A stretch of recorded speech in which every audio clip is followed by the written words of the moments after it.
In 2021, St. Paul passed an initiative limiting rent increases and firming up tenant protections. St. Paul. It was one of the first sweeping rent control initiatives to pass in the United States and was led by a grassroots effort that was outspent by developers. So please welcome Mayra, Avila, Jurado, Bravo-Carbajal,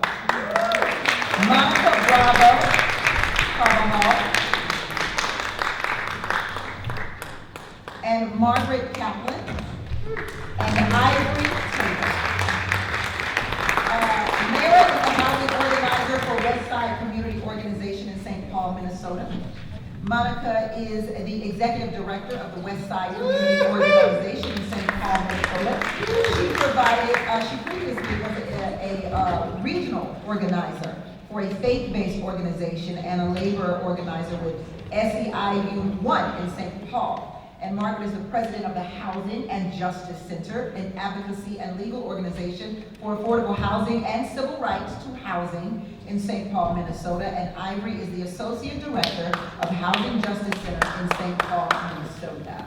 When the Keep St. Paul Home campaign to enact rent control was won, it made news all over the country. What were some of the challenges you faced, and more importantly, how did you win? Everybody wants to know how winners win. How did you win the campaign? Anyone can take that question. So I'll start off with a little bit of context. It's so amazing to be here in California where it's really normal to have rent stabilization, right? Like, people have had rent control in communities around California for a really long time. And when you look at the East Coast, like New York and New Jersey, they've had rent control in certain places for a really long time. And then there's this big space between those two coasts where if you mentioned rent stabilization or rent control, it was like you were growing a second head, right? And so in some ways, I think one of the messages or one of the lessons from the Keep St. Paul Home campaign is that it is possible to win on these fights even in places where it seems really unlikely. But the key to getting there is to have people in communities on the ground who are really sort of focused on, bought into the idea, leading on the idea. And I'm going to pass it to the folks at WSCA to talk a little bit about kind of the ground game, because I think that that was such a key part of this. Hello. All right. So my name is Monica, and I am, as you heard, the director at the Westside Community Organization, but we also serve as a district planning council. And the victory here is really just a testament to the renters of the city demanding our dignity and the transformation that can happen when community organizing is put in place. Like, this is really how that victory came to be. And we're just like a very small sampling of a very broad coalition that went across age and race and class. So we had a very broad coalition on this campaign. So I'll let Mayra just talk a little bit about the ground game in our neighborhood. We are in Ward 2 of the city of St. Paul, and we are like a little microcosm of the city because we're about 50% renters, as is the city of St. Paul. Where about 40% of the residents in the neighborhood are housing cost burden. We are about 40% BIPOC. We have been formally kind of dubbed as the little Ellis Island of St. Paul. So we're a very diverse community. And I'll let Mayra talk just a little bit more about how we managed to get 80% of our ward to vote yes. Yes, I am. Thank you. Very happy to be here and to share. Closer. Okay, you guys hear me now? Okay. Yeah. To share with you guys what it took, some of the things that the opposition were doing. Some of the opposition or some of the things that we were facing was that the opposition was sending out flyers to the wealthier people of what it would mean if they would let rent control pass, if they would let 3% pass. So then, and that also brought, what were the things that we faced was the disadvantage of not having the capacity or not having the people, because most people affected by it were not getting this communication out to them. So on the ground game, what we had to do is where I came into transition to going and helping and bringing this information to the people and talking to them and seeing what, educating and telling them how this would benefit and how this would work, and getting to the people that were most affected, which would be the renters. A little bit louder. I don't think they can hear you in the back. So just giving that information and talking to the people and letting them know how beneficial this would be to even have it on the ballot, to even having it there, and to even passing it and getting out there to vote. So it was really just going there and learning this really quick and going and telling the BIPOC, especially Latino communities, that the language barrier was also where they were not getting that information because they didn't speak the language. So that was an advantage to even the opposition, not and a disadvantage to us. So we had to get the capacity to get a turnover of people that could speak the languages, not just in the Latino community, but also in the Somali community and the Hmong community, and different immigrants that were there, getting that information out to them and speaking to them and letting them know how beneficial and that they had rights and that they could go out there and turn this over, and giving them the ability to be able to be seen. And I would add that one of the key building blocks to the victory was that we had worked together in coalition to pass tenant protections previously, and that was really key because those weren't even seen as possible. And so that was a big part of the narrative strategy of us doing this slow shift in the mindset of what's possible to both the renters and the city council for us to even get basic tenant protections passed, which ended up getting rescinded, need to be repassed, it's a long thing, but getting folks to even be able to shift their mind that rent control is not this far off thing that could never happen, that we can make changes for people. And so that's one of the building blocks of how our coalition was able to work together, is because we had been in partnership for years at that point, pushing for tenant protections.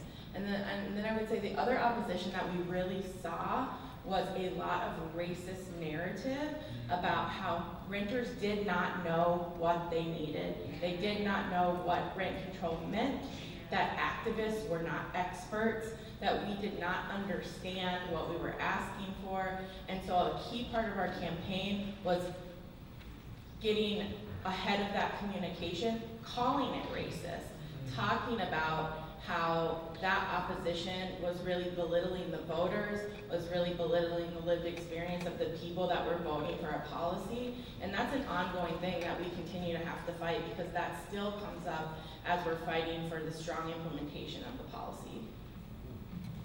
Wow, that's interesting. You bring that word up in this context, because a lot of people weren't aware of that. So thank you for bringing that up. The underestimation of renters. It's a horrible thing to have to put out there, but it's the truth. So what has been the response since the initiative passed from the city council and developer interests that originally opposed the initiative? Somebody's smiling down there. It's the initiative.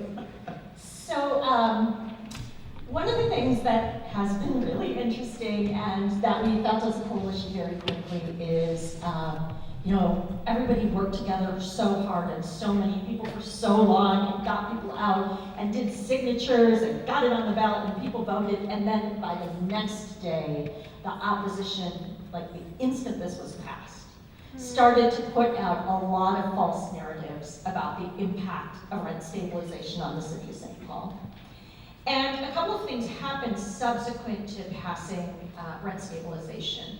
One was that the city convened a stakeholder working group, Monica was on it, that was looking at sort of rent stabilization in the longer term and what changes the city should be considering to the voter-initiated policy. And interestingly, in St. Paul, the charter allows the city to repeal a voter initiative after 1 year. And so, the risk was that even though there was this overwhelming majority in support of rent stabilization, that the city would turn around and go like, yeah, no. But so the stakeholder working group, people worked really, really hard to come up with some compromise positions, even though it was stacked against renters. And they came out with a set of recommendations. And then the city turned around and based on pressure that they were getting from the development community, which was kind of doing like a mild capital strike, where they were saying, we're not going to invest money in St. Paul because of the things you're doing. The city council turned around and they proposed a set of amendments that they recently approved, but that are going to get revisited, that sort of roll back some key parts of the ordinance. And so this is an ongoing battle as well too, as we're trying to combat really the false use of information, the false use of data, and really untruths about what the impact has been. Meanwhile, one of the things that has, I think, been underreported in the media is the profound positive impact of rent stabilization on so many renter households, right? But for rent stabilization, folks who are receiving 3% rent increases would probably be receiving 8 or 10% increases. But for rent stabilization, low-income housing tax credit properties would have seen 12.5% rent increases. And they're not receiving those because of rent stabilization. And so, one of the things that we're constantly struggling with is they're so good at getting their narrative out and making sure that we have a strong counter-narrative that's based in the life experience of people who are benefiting from rent stabilization.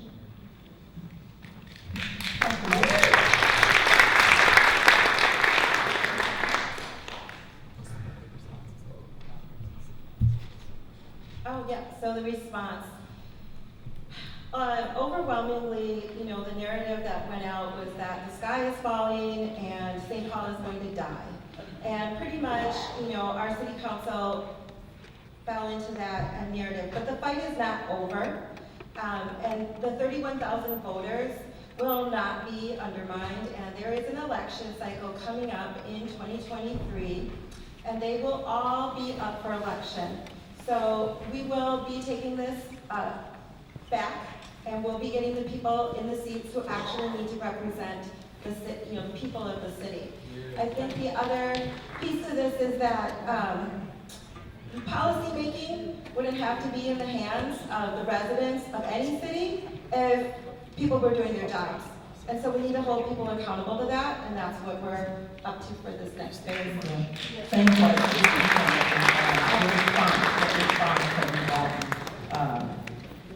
One thing I would add is we saw a statewide response during the legislative session. There were Republican proposals to take away the preemption exception that local cities could pass rent control through a ballot initiative, so they just wanted to ban it completely. And also they wanted to rescind the wins that had happened in Minneapolis, St. Paul. So those didn't pass because we have a divided legislature, so the Democrats were able to stop that. But we saw that pressure to completely undo the will of the voters, which was a really kind of egregious thing to undo all of those votes from our cities, which represent a lot of our Black and brown communities, right? And so that's one of the oppositions that we saw it go statewide to prevent it from happening and spreading to other Minnesota cities. And so one of the other things that we've seen is with the exemption requests or the exemption amendments that they're trying to push out is the disparate impact they're having on folks with disabilities, because they passed an exemption that's 20 years new construction going forward and 20 years going backwards. So with ADA law only being 32 years old, that's the majority of all of our accessible housing, right? Because it's not like 32 years ago, immediately there was accessible housing. It took a while to get it built. Now we're getting to the 20-year mark, and that's all of the accessible housing that exists. And tenants came out overwhelmingly opposed, and that's reported in the media that it was overwhelming verbal opposition, and the city council just ignored it. Someone on the last panel said the power of the people. It certainly sounds like that's what won it here. Yeah, it is what won it for sure, and I think that that's what's going to get us to keep it stronger, because Minnesota has some of the largest disparities among Black and brown communities, poor communities in the nation. And so we can't have incremental policy to really address those. We need the boldest and strongest policies to make any inroads to address those. Otherwise, we're never going to close that gap. Yeah, 6 out of 7 wards across the city voted in support of this, and yet it was still pretty much gutted.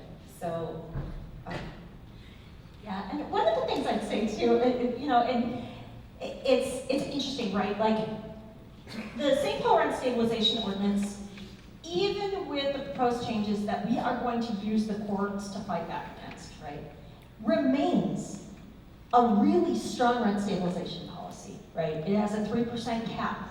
It applies to all typologies of rental properties. However, the problem with the changes that they made is it just exempts certain types of, it exempts properties that receive their certificate of occupancy in the last 20 years, right? Which was not what we were aiming for, and there's no purpose to that, and no articulated public purpose. And the second is it's exempting all affordable housing, which we think creates a disproportionate negative impact on Black, Indigenous, and people of color households, right? So we're working on putting together the prima facie Fair Housing Act case there.